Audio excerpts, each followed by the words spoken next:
Welcome back to the Femme FC Podcast. I'm your host, Nicole. This episode is going to be slightly different. This will be a solo episode with just me. And today I'm going to be talking about strategies for success in women's soccer using stewardship theory. And this will be based on a dissertation that I did for a master's degree in sport directorship from Manchester Metropolitan University. The title of that dissertation was What Do Women Need? Developing a Framework for Athlete Health and Performance Structures and Strategies in Elite Women's Football.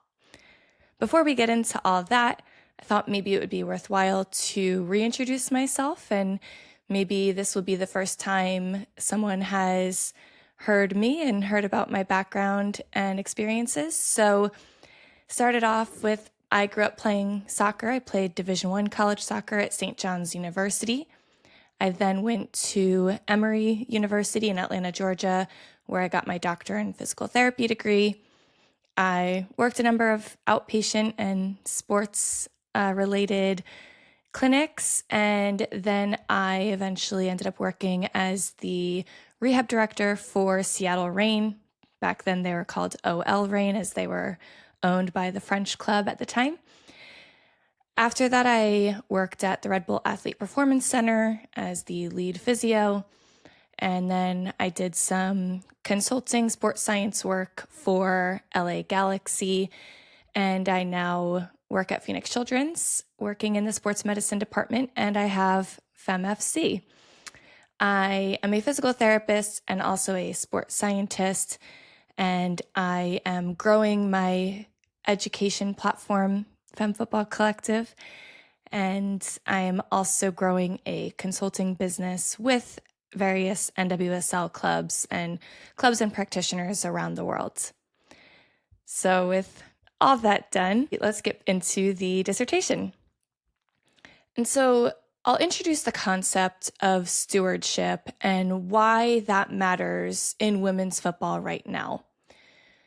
So the women's game is rapidly growing. There's massive increases in the professionalization standards, in the investment.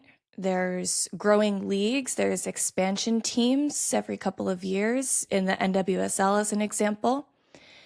And this growth creates a massive opportunity to design better systems. There are aspects of other sports and men's football that are worth taking into consideration and copying, but not necessarily a direct copy-paste. Maybe there are things that the women's game can aspire to that are seen across other sports and in men's football. But this is a key opportunity to see what could and should be different in how we deliver health and performance services to athletes. So one of the key questions I wanted to look into is, how should health and performance teams operate to best support elite women's footballers? I started off by interviewing practitioners in elite sport around the world. And I also did a survey of elite women's footballers around the world to see what their needs and expectations are. And then I focused the recommendations on what organizational structures or what should that health and performance team look like in terms of an organization chart, or how those roles should coexist with each other. But then also the more functional side of the roles, the strategies. So no matter what the organizational structure is, yes, there are some that I think bring more clarity and purpose and efficiency to the women's game than others. But what matters more is how the people in those roles function and operate together. One of the frameworks that helped guide how the team should operate and how they should work together is stewardship theory. So stewardship theory comes from the world of leadership, governance, and management. And the core idea is that leaders and practitioners, we're acting as stewards of something bigger than ourselves. It helps us really hone in on athlete-centered care. The team and the long-term health and performance of the athletes are at the center of our decisions using stewardship theory. And so really what it means within the context of elite sport and elite women's soccer is that we are prioritizing the long-term health and performance of the athletes and teams over our own individual agendas. And so this then would directly contrast things like siloed departments, turf wars, ego-driven decision-making, short-term performance decisions that end up maybe putting athletes or the team at risk. And so stewardship theory really can help guide how the health and performance team actually operates day to day. Now, this is important, particularly in women's football, because there are some unique challenges in elite women's football still today, despite this massive surge in investment and professionalization. There are limited resources. When I worked for Seattle Reign, there were 3 of us on full-time staff within the health and performance realms.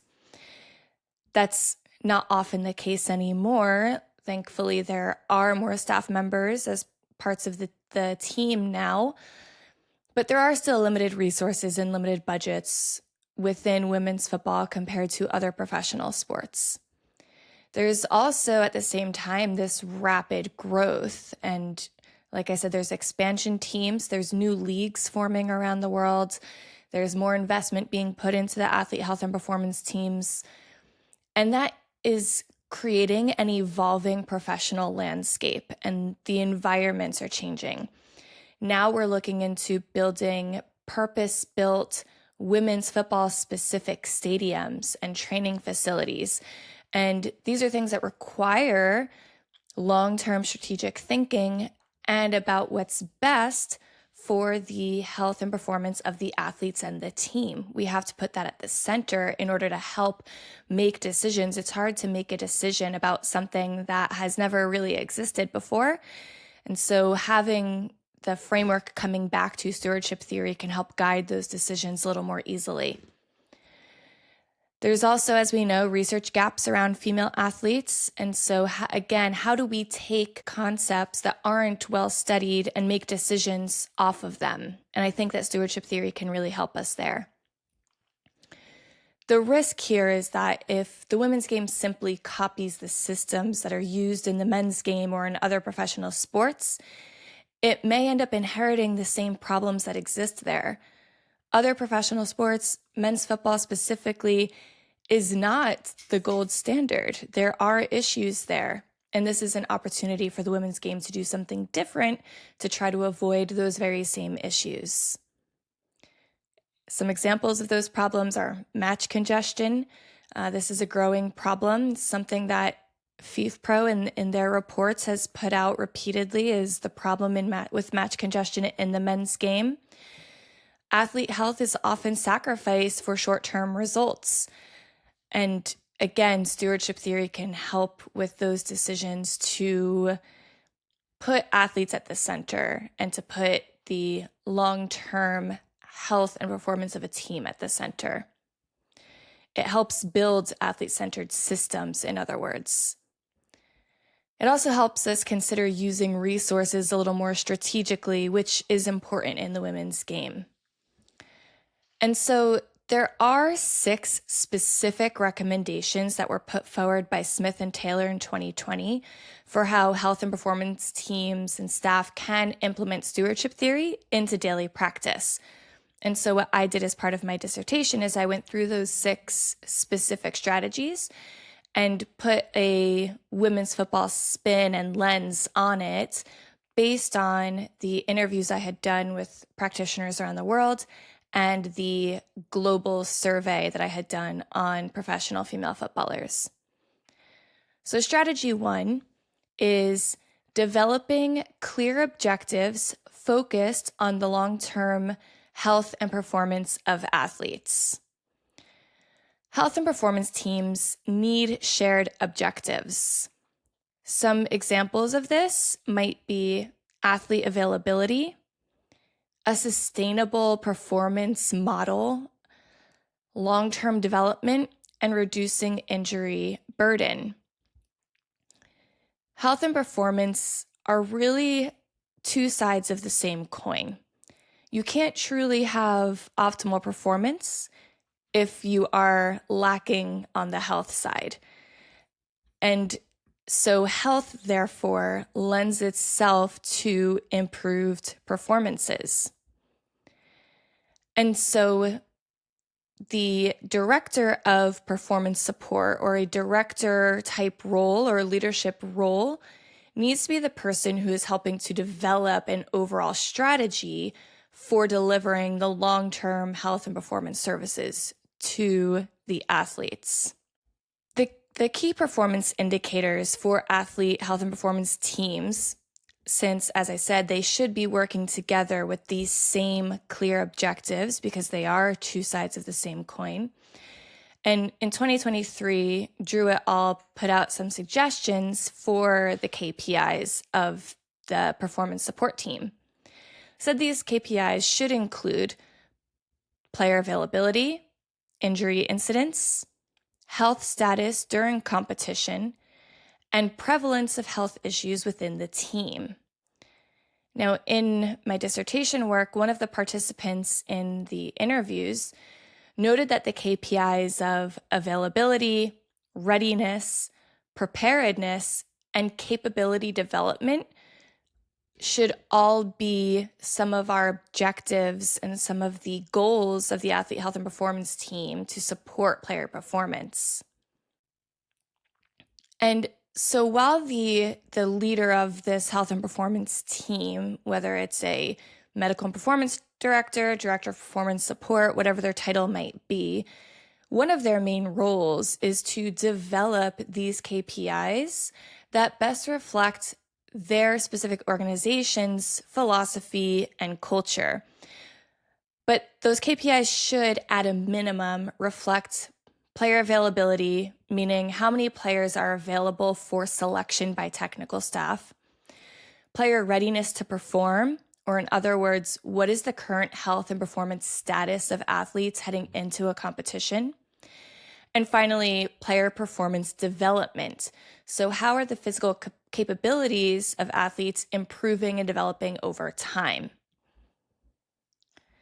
The second strategy is fostering transparency and communication, including regular updates, and putting systems in place for feedback.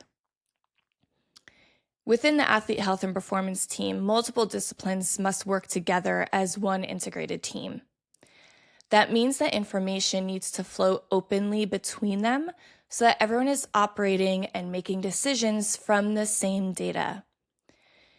Now, as I mentioned, with growing investment in the athlete health and performance teams, there are by default growing staff sizes. There are also very busy schedules in elite sport, and staff are often under high pressure to perform at their best. And so a team cannot simply rely on people to communicate efficiently. There is human error involved. And so there needs to be processes and systems in place to ensure that this sharing of information occurs efficiently and ethically. So the athlete health and performance teams should implement daily morning meetings with the entire health and performance staff to ensure that everyone is on the same page and ready for the training session that day. This is one of the things that we did when I was with Rain, is after we looked at the morning wellness data from the athletes that they had subjectively filled out, we got together as a group. Again, it was only the three of us, so easier to do. But we'd get together, run through that list, see if anything was out of the ordinary, decide who was best situated to check in with that person if a need arose, and then running through the roster of players and just making sure we were on the same page with what was going to be asked of them in the training session that day and were they ready to do that, and then communicating that to coaching staff. And so the recommendation from my dissertation is that this director or leadership role should have received the training plan from the head coach prior to this meeting. That doesn't always happen, and that's okay. The medical staff need to come to this meeting prepared with player wellness data, and performance staff should be prepared with planned and expected loads for the players that they are working with. The leader or director of performance support should share what the training plan for the day is with the medical and performance staff, and then they run through the list of players on the squad. Usually, hopefully, most players can train as normal, but if any modifications are needed or if anything specifically needs to be monitored for a given player, this is the time for staff to voice that to the group. Then this is reported back to the coaching staff so that they know how many players they have available for each drill in the training session, as well as what things will be monitored and what adjustments might need to be made. At the same time, the health and medical staff need to be checking with athletes who either reported something or have a lingering concern that's being monitored. And then they need to make each other aware of any last-minute changes from the morning meeting prior to the athletes heading out to training.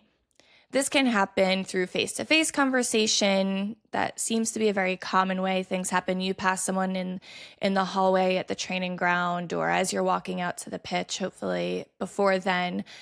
You can also have a designated Slack or WhatsApp or Teams channel, whatever communication modality, as long as everyone who ultimately needs that information and needs to be part of that conversation is included on the thread. And the messenger, the person giving that information, ensures that not only that it was sent, but that it was received and read by those who need that information. And I think that part is worth thinking about and repeating, is that when you give information, your job is not over. You need to make sure that the people who need that information actually received it and read it and had time to respond in an appropriate manner. Once the training session is over and data from the session has been downloaded by the sports scientist, athletes have received whatever treatments they need, the health and performance staff should meet again to review the session and begin planning for the next day.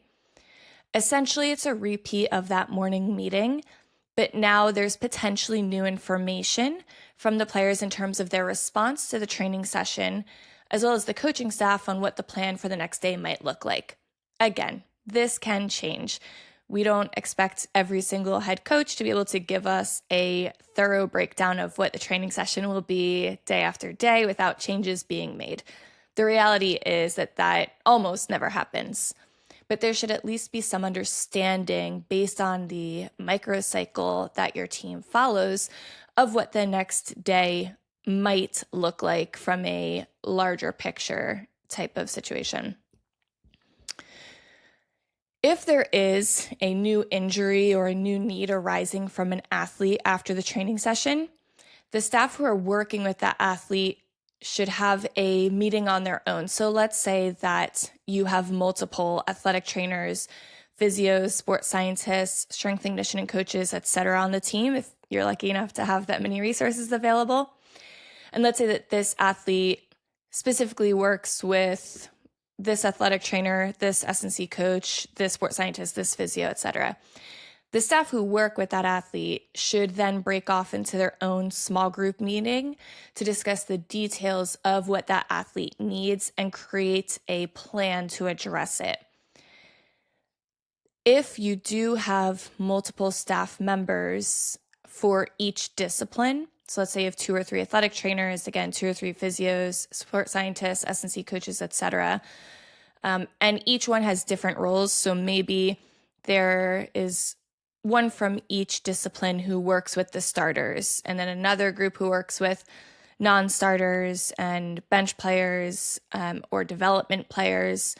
Or maybe there's a group who works with the older, more veteran players and a group who works with the younger, more developmental players.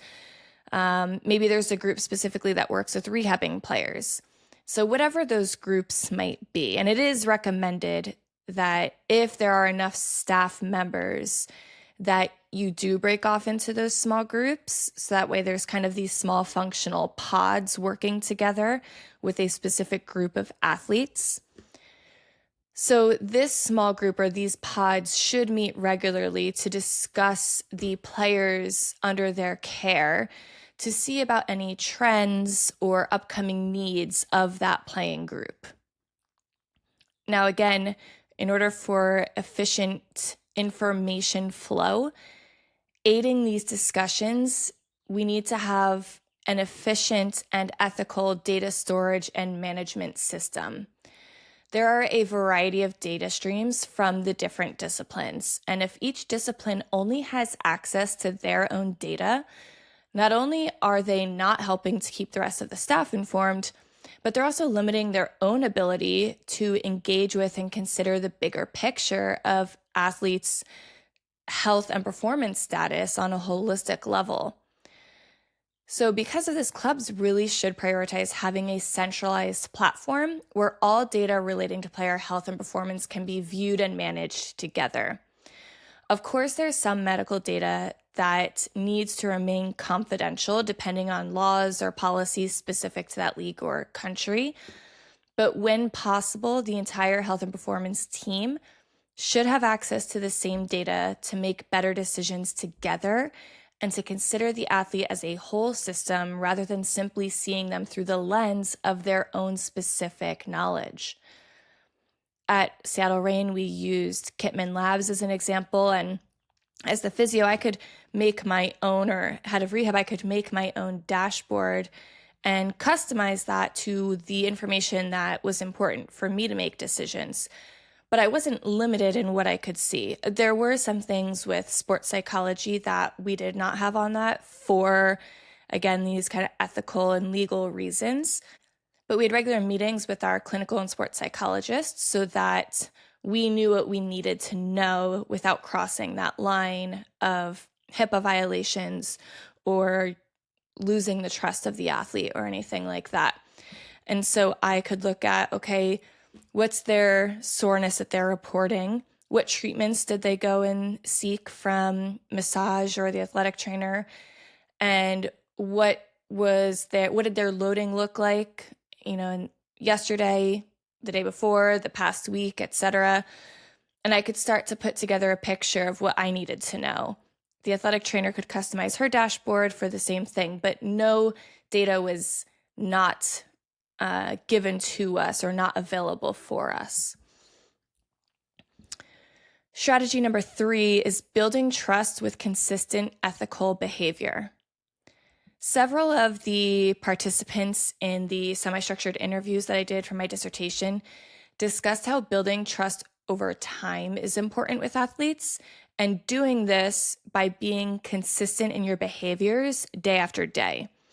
And there is some research in the world of leadership and management and ethics, specifically by Galford and Drapeau in 2003, that suggests that inconsistency is what leads to distrust in an organization. So inconsistency is the enemy of trust.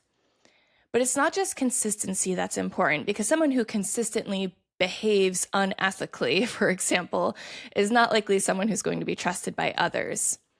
Now, there is a Harvard Business Review article called The Ethical Mind by Howard Gardner in 2007 that suggests that individuals should consistently ask themselves, if everyone in my discipline or in my profession did what I do, what would the world be like? And so this can be taken into the context of a professional women's football club by staff asking themselves, if every member of staff operated the way I do or did what I do, what would the club be like? So you can take this a step further and align it with stewardship theory a bit more by asking not just what would the club be like, but what would the repercussions on the athletes be? And so to develop trust within the athlete health and performance setting, each individual staff member really needs to demonstrate consistently that they're acting on behalf of the goals of the team and in the athlete's best interests. Of course, practitioners who hold professional licensure, whether that's athletic trainer or physical therapist or psychologists, etc., need to adhere to their own profession's code of ethics. And then leaders in the athlete health and performance team needs to model trust for the rest of the staff. Building trust with athletes, specifically professional female footballers, takes showing consistently that their individual needs and goals are central to decision-making by staff. In the global survey that I did in my dissertation, the athletes expressed the importance of having competent staff members. So regularly showing up and doing the job well, day in and day out, can develop trust and buy-in from the athletes over time. Having an athlete feel like their individual needs are being addressed is really important to female athletes. They want to know that they're not just another number on the squad, but that their needs and their goals are being considered in what we're asking them to do. Doing small things regularly to show that to each of the athletes really helps with buy-in and trust. One way that I did that with Rain was before each training session, if I knew that there was something that we were going to be monitoring or potentially modifying or adjusting for the athlete in the session, I would tell them ahead of time. So I would say to the athletes before they went out to the training pitch, hey, you're a little bit high on your sprint distance so far this week. It's still fine right now, nothing of concern. You're not reporting any soreness. But if I start to see that number creep up too high, I may ask coach to rotate you through a little bit so that you don't get that number higher than where we really want it ahead of the game. And just telling that to athletes lets them know that you're looking at them as an individual. You're looking at what their needs are and making modifications based on that. Strategy number 4 is encouraging collaboration across disciplines to provide holistic care to athletes and address all of their needs comprehensively. It can be really difficult for staff to manage an entire squad of players with different needs throughout the course of a long season and ensure that each player feels that they're getting high-quality, individualized care. This is one of the hardest things about working in professional team sport, is balancing needs of the team with needs of an individual. That's why I think that breaking down the playing squad into groups and then assigning staff to each of those groups can help make it a more manageable workload for staff. I mentioned that pod system earlier, or those small team groups. This allows staff to work with each other a little more closely and provide more individualized attention to players. It also helps to streamline communication and help staff to build more trusting relationships with each other and with the players. So an example of this pod system would be breaking the squad down into younger developing players, more veteran players, and then maybe a group of players who are in the middle range of age and experience level. The staff pod working with the veteran players, maybe they start to notice a trend of decreasing wellness scores. They then discuss this trend from each of their respective disciplines and perspectives and areas of expertise. And then as a group, they can come up with a plan together on ways to mitigate any potential injury risks and to elevate the overall wellness and health status of those athletes, as well as ways to monitor the players' responses to that plan. This plan must have input from each of the disciplines represented in staff who can provide their own specific areas of expertise.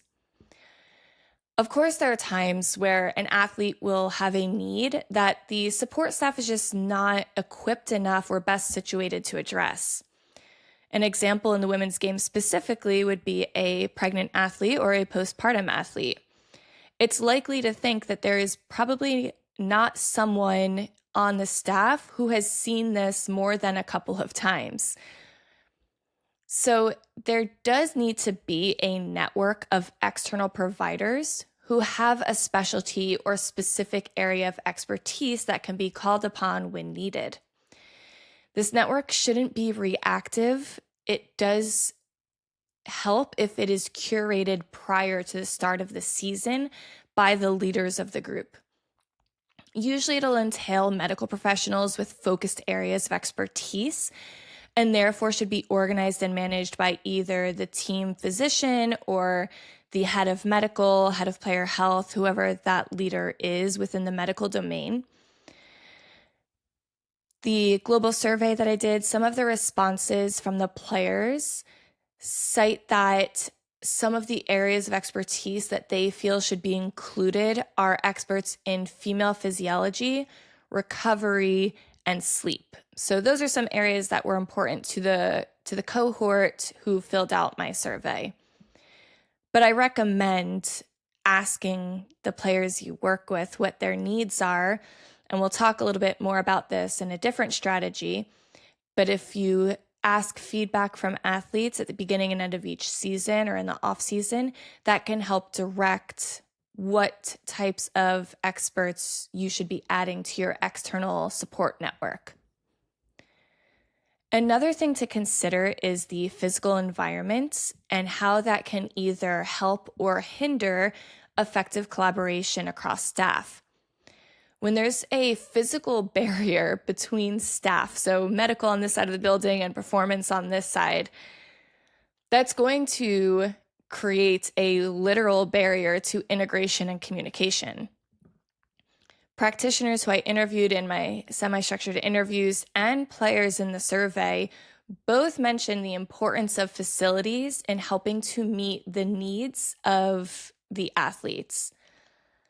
Both athletes and staff need the spaces and tools to assist them in doing their jobs. This means that clubs do need to commit to investing in appropriate facilities. And this is something that we are seeing across the women's game with, as I said earlier, purpose-built stadiums and training facilities. The amount of money that is often put into facilities for men's teams should be an inspiration for women's teams, but there also needs to be some consideration for the athlete needs specific to the women's game. Maybe this means having childcare services available or nursing rooms and pumping rooms. And so when designing training facilities for a women's team, clubs need to consider the end user experience for both staff and players. So maybe that is, instead of just having a single staff locker room, there are staff spaces to change and shower that are for men and women. The health and performance team needs space to meet and collaborate. Putting their offices on opposite sides of the building, as I mentioned earlier, is just simply not conducive to integrative practice. Similarly, the technical staff offices should be separated from, but still near to the health and performance offices. On a more detailed level, there should be enough equipment in the gym and treatment tables that athletes aren't having to wait around to use something that they might need. That limits end user experience. If an athlete comes back from training and there's only 2 training tables, 2 athletic trainers, and they're waiting around for 20, 30 minutes after training to get the services that they need, that's not conducive to athlete health and performance. Of course, there are times that are busier than others, and that's fine. But as much as possible, the facilities and the equipment and the resources should try to reduce that. The 5th strategy is empowering athletes through education so they can be thoroughly informed and able to be involved in decisions regarding their plans of care. Many of the participants in my study mentioned that in their experiences, female athletes in general are more likely to want to know the why. They want to understand the data being collected. They want to know what the training plan is. They might ask why you're asking them to modify things or do an extra top-up session. They want to know that the staff are competent, and they want to know that what they're being asked to do is truly for their benefit. My recommendation is that there's intention and thought put into athlete education. There are many different ways that we can do that. The first is simply engage with athletes on a one-on-one basis. Encourage them to ask questions and then take the time to genuinely answer them. Recognize that athletes have different learning styles and levels of education and adjust the messaging to suit that. Something like hanging posters with educational information around the training room or gym or athlete lounge is another strategy for athlete education. Getting athletes to engage with that information is even better. So, for example, some clubs have decision-making trees for various recovery modalities. Simply adding a brief explanation about what each of those modalities does, how they work, and why an athlete might choose one over another in a given scenario makes the athlete have to consider that information and apply it. Another strategy for athlete education is potentially holding educational sessions led by members of the health and performance team, as well as utilizing that network of external specialists and consultants. There can be a complication with players' unions in different leagues in terms of asking athletes to do extra or be at the facility for more time than usual. So these sessions should probably be optional if that's the case. But the information should be presented in language that the athletes can understand and should directly relate to their needs and goals. An example of this might be having a member or members of the health and performance team present to the athletes on the most common injuries in women's soccer or within that specific team from the last season. They could review common mechanisms of that injury and then evidence-based methods of prevention. This can segue into, okay, now here's what we're going to do to try to reduce your risk of this injury or these injuries. And that creates a level of understanding and increases buy-in from the athletes when they are then asked to perform specific interventions or implement specific strategies to reduce their risk of given injury. Providing education to the athletes when it's done well and intentionally also helps athletes develop trust in the health and performance staff. It leads to greater buy-in, and it also empowers athletes to be more informed decision makers in their own rehab prevention and performance programs. At the end of the day, informed consent still matters. And so providing education to empower athletes to be autonomous in the decision-making around their own health and performance is really important and a key component of stewardship theory. Finally, the sixth strategy, committing to providing best-in-class services through reflective practice and continuing education and professional development. One of the roles of this director of performance support, which I keep alluding to, again, this could be performance director, director of medical and performance. I like using the term director of performance support because it's kind of all-encompassing and not as much of a word vomit as some other titles. But this director, in combination with head of medical or head of performance or whatever those next level leadership positions are, is to oversee staff development. As they're often the ones recruiting staff, they should have an idea of the areas of expertise and specific strengths and skill sets of each member of the staff.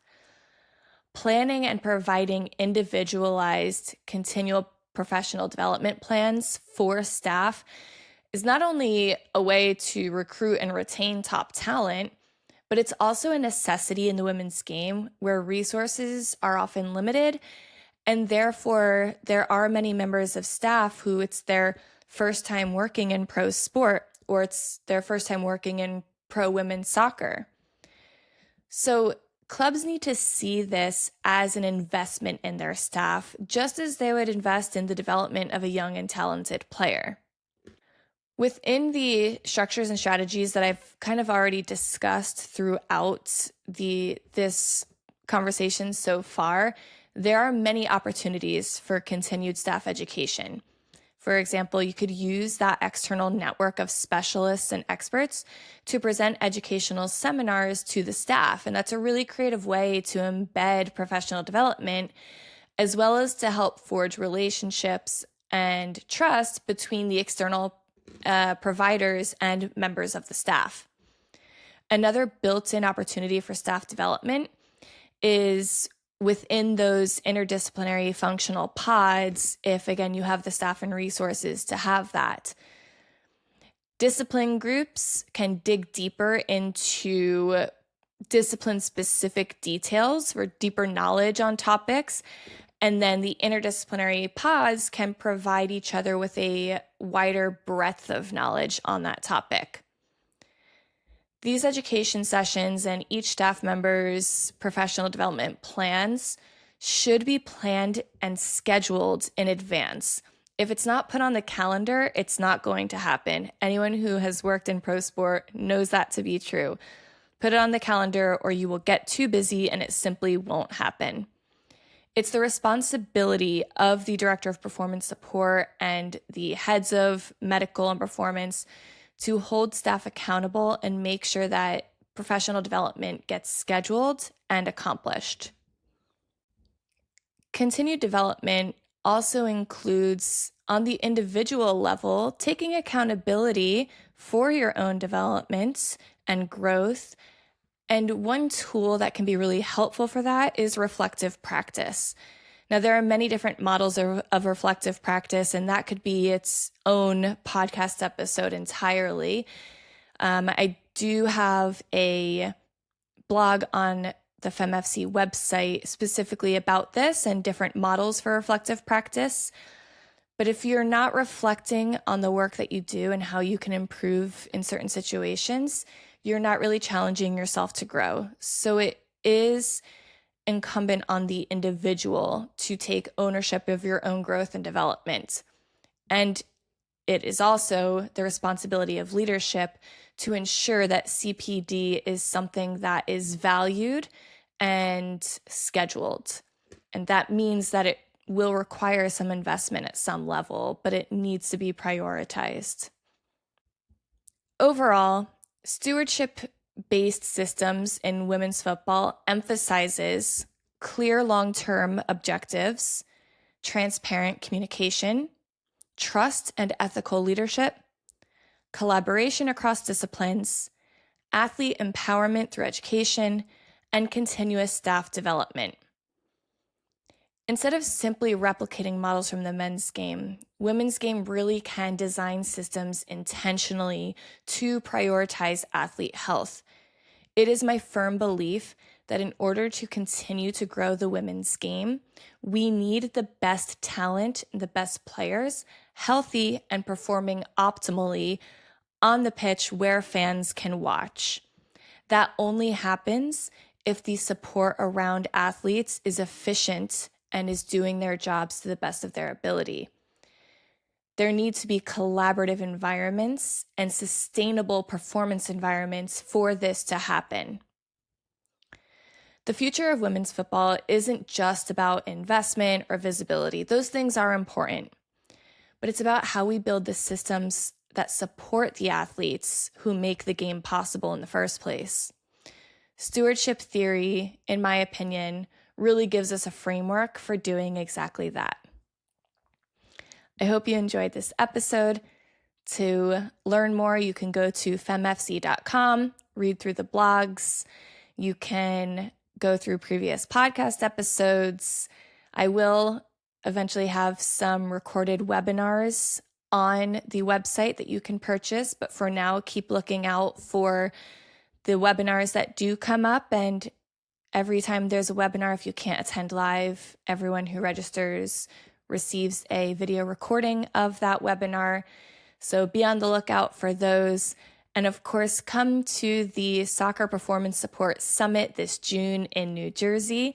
We have experts from both the men's and women's game coming to discuss relevant topics on what the men's and women's games can learn from each other. So I hope to see you there, and thanks for listening.